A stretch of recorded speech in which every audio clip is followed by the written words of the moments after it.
बिल्कुल शैल जी, स्टॉक में जो करेक्शन था उसने एक मल्टीपल सपोर्ट जोन जो 220 के आसपास है उसको वॉयलेट नहीं किया और वहीं से स्टॉक का अगर हम सेटअप देखें तो पिछले 3 महीने से स्टॉक ये लेवल को होल्ड किए हुए और आज जिस तरीके से इसमें रिवर्सल देखने को मिला है, एक रेंज का ब्रेकआउट होते हुए दिख रहा है। मुझे लगता है कि जिस तरीके का वॉल्यूम एक्शन और जिस तरीके से प्राइस एक्शन आया है, ये दिखाता है कि ये स्टॉक में 245 250 तक की अपसाइड यहाँ से बन सकती है, क्योंकि स्टॉक के अगर डेली वीकली सेटअप देखें तो पिछले 4 वीक का एक रेंज का ब्रेकआउट इसमें होते हुए दिख रहा है। तो यहाँ से स्टॉप लॉस रखें 228 के आसपास, टारगेट 245 250 के आते हुए दिखना चाहिए। नजर डालें तो एक गैप था जो आपने अप्रैल के मध्य में आता हुआ देखा था चार्ट्स पर। वो गैप जैसे ही ये क्रॉस कर लेगा तो यहाँ आप बढ़िया मूव आते हुए देख सकते हैं। अब प्राइस आपके सामने 234 रुपए के आसपास, और जो भी हम लोग स्टॉक्स मार्क कर रहे थे उसमें आप शानदार तेजी देख रहे हैं। पहले चर्चा करते हैं वी गार्ड की, फिर नजर डालेंगे ग्लैंड फार्मा और टाटा कॉफी पर। बढ़िया मूव आपके सामने आता हुआ वी गार्ड पर, वीरेन जी। जी हाँ, वी गार्ड डे हाई की ट्रेजेक्टरी में आ चुका है शैल जी। जितने भी अभी 20 मिनटों में जो ट्रेड दिया हमने, HPCL, IOC डे हाई पर, उसके बाद वॉकहार्ट डे हाई पर, ग्लैंड डे हाई पर, CSB डे हाई पर, और वी गार्ड याद रखिएगा 234 235 की रेंज में। आप समझ लीजिए कि 31 मार्च से लेकर अब तक की जो स्लोपिंग डाउनवर्ड ट्रेजेक्टरी थी उसके हाई को काट दिया है। टाटा कॉफी को लेके आइए। अब टाटा कॉफी पे 181 का लेवल हमने सुबह अपनी कमेंट्री में बात की थी कि भाई ये निकलेगा, ज़रूर निकलेगा।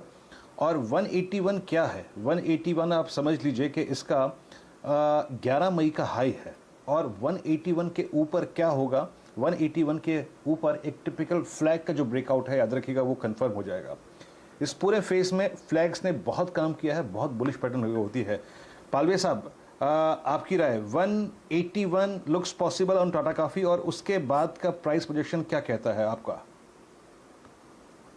तो वीरेन जी, अगर आप इसका सेटअप देखेंगे तो आप इसमें जो मंथली टाइम फ्रेम पे अगर इस चार्ट को एनालाइज करेंगे तो मंथली टाइम फ्रेम के हिसाब से स्टॉक में जिस तरीके से रिकवरी बनी है, अब ये हाई जो क्रॉस करने की तैयारी कर रहा है स्टॉक, वो है करीब 2017 के हाई जो बने थे स्टॉक में, वो 183 184 के आसपास थे। और मुझे लगता है कि ये जैसे ही ब्रेकआउट होगा तो एक बड़ा यहाँ से अपमूव यहाँ से बनते हुए दिखा, क्योंकि मंथली चार्ट पे हायर टाइम फ्रेम पे अगर ये ब्रेकआउट बनते हैं तो स्टॉक में यहाँ से 230 240 तक के भी पोजिशनल टारगेट आते हुए दिख सकते हैं। तो करंट लेवल से 184 इमीडिएट टारगेट रहेगा वहां पे। और जिस तरीके से वॉल्यूम एक्शन बनी है पूरे मंथ में, वो ये दर्शाता है कि ये स्टॉक बिल्कुल 184 का लेवल क्रॉस करेगा। तो अभी 184 के टारगेट के लिए इसको बाय करें, 172 के आसपास स्टॉप लॉस रखें। बट अगर ये 184 क्रॉस करता है तो मुझे लगता है इसमें जो पोजिशनल टारगेट आना चाहिए वो 220 तक के भी आते हुए दिख सकते हैं। जी चलिए, ये रणनीति आपके सामने टाटा कॉफ़ी पर आती हुई दिख रही है। और टेल विंड सॉफ्ट कमोडिटीज़ में बहुत मजबूत है। पूरे के पूरे अफ्रीका में, खासकर साउथ अमेरिका और अफ्रीका में, आप जानते ही हैं पानी की किल्लत है, और उस वजह से जो कॉफ़ी की खड़ी हुई फसल है वहाँ पर आपको कमी आती हुई दिख रही है, चाहे कॉफ़ी हो चाहे चीनी हो। और अगर दोनों का साथ हो तो बहुत बढ़िया एक कप बनता है कॉफ़ी का, लेकिन दोनों में शानदार तेज़ी देख रही है। सुबह हम लोग चर्चा कर रहे थे टाटा कॉफ़ी की, और वही मूवमेंट आपके सामने स्क्रीन पर आता हुआ।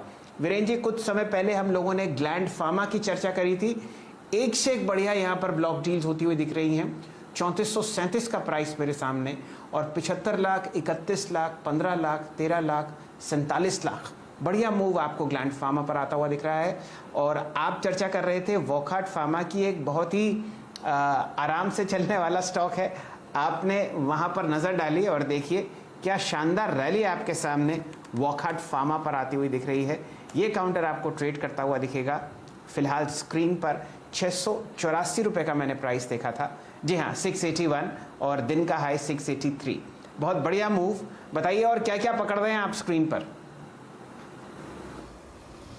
जी हाँ शैल जी, अगर आप देखें, आपने छोटे टिकट साइज के बैंक्स पे एम्फेसाइज किया, लार्ज कैप बैंक्स बैकफुट पे हैं। याद रखिएगा, आज सुबह की कमेंट्री के मुताबिक 15,000 निफ्टी पे और 33,610 33,500 पे रेस्ट ले सकता है इंडेक्स। ये रेंज जो है इस हफ्ते की, कल की एक्सपायरी प्रोस्पेक्टिव से, तो अभी इंडेक्स पे कोई ट्रेड नहीं लेंगे। आप आइए रेंज ब्रेकआउट्स, HPCL का जिक्र हुआ था IOC का। अब आप देखिए जरा चेन्नई पेट्रो को। चंदन, अगर आप चेन्नई पेट्रो को रीड कर पा रहे हो तो प्लीज़ आप एक देखिए, इसका हाई 29 अप्रैल का, इसका हाई 11 मई का, ये तीनों उसमें से आपने 29 अप्रैल के हाईस को कटते हुए देखा है। अब ड्यू रह गया 125 पर इसका 11 मई वाला हाई।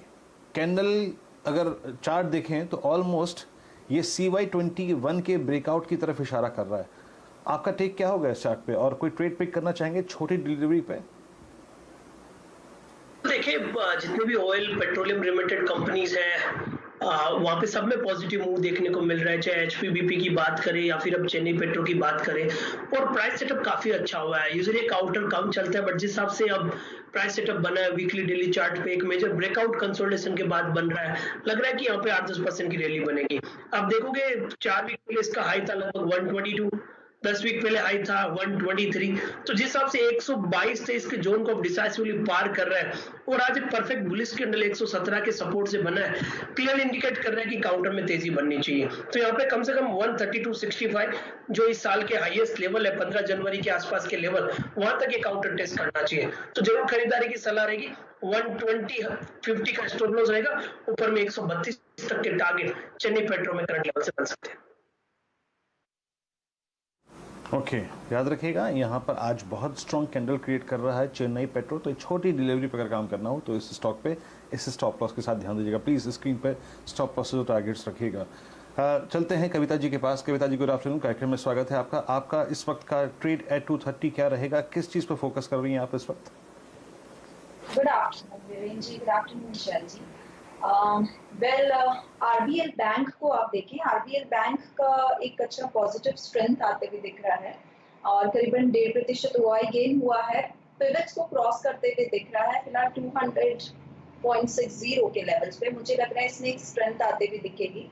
और अगर डेली चार्ट पे भी देखें तो it is about to touch its 20 days simple moving average की तरफ बढ़ता हुआ दिख रहा है। मुझे लग रहा है यहाँ से इस काउंटर में बाइंग करनी चाहिए। 203, 205 के टारगेट्स के लिए आरबीएल बैंक को देखा जा सकता है। इंट्राडे स्टॉप लॉस 199 का मेंटेन करना चाहिए और अगर 1 या 2 दिन का पर्सपेक्टिव रखें, मुझे लगता है 206 तक के लेवल्स आते हुए दिखेंगे आरबीएल बैंक पर। ये फिलहाल टॉप गेनर आपको एफएनओ स्पेस में आरबीएल बैंक ही दिखेगा और आप बाजार की चाल से समझ सकते हैं कि टॉप गेनर 0.6% ऊपर है। इस हिसाब से आप देखिए एक साइडवेज ट्रेंड आपको कंसोलिडेशन के जोन में आता हुआ दिखेगा। फिलहाल बढ़िया मूव अगर आता हुआ दिख रहा है तो फार्मा स्पेस में है, लेकिन एक बैंकिंग स्टॉक जो कैश एरिया में है और जहां पर आप बढ़िया रिटर्न्स कमा सकते हैं वो है डीसीबी बैंक। डायरेक्ट साहब लेके आइए स्क्रीन पर 101 रुपये पर आपको डीसीबी बैंक बिल्कुल मुस्तैद दिख रहा है वॉल्यूम और प्राइस मूव के लिए। जुड़ते हैं चंदन तपड़िया साहब से और वो आपके सामने प्रस्तुत करेंगे उनकी राय फिलहाल डीसीबी बैंक पर। 102 रुपये 3 पैसे का प्राइस आपके सामने। चंदन जी, फिलहाल किस तरीके से आप इस काउंटर को मूव करते हुए देखते हैं? बिल्कुल सर जी, जैसे देखिए छोटे मंथली बैंकिंग में पॉजिटिव मोमेंटम आ रहा है। सीएसबी बैंक की बात करें, आरबीएल की बात करें तो डीसीबी बैंक में पॉजिटिव एक्शन यहाँ पे देखने को मिल रहा है। कहीं ना कहीं सारे जो भी मंथली बैंकिंग काउंटर है सब में पॉजिटिव प्राइस एक्शन है। और डीसीबी बैंक की मैं बात करूँ, डेली चार्ट पे राउंडिंग फॉर्मेशन और एक कप एंड हैंडल फॉर्मेशन को कंप्लीट करने को तैयार है।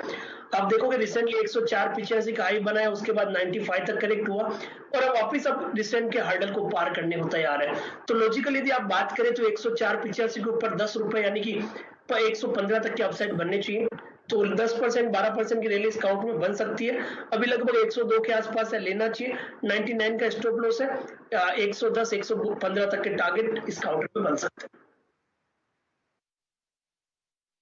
ये आपके सामने बहुत बढ़िया मूव आता हुआ दिख रहा है फिलहाल डीसीबी बैंक में, लेकिन आपके सामने एक ब्रेकिंग न्यूज़ चलती हुई आईओसी के नतीजे आते हुए दिख रहे हैं। 8,781 करोड़ का यहाँ पर मुनाफा है और पोल था लगभग 5741 करोड़। तो बेहद ज़बरदस्त आउट परफॉर्मेंस। रेवेन्यू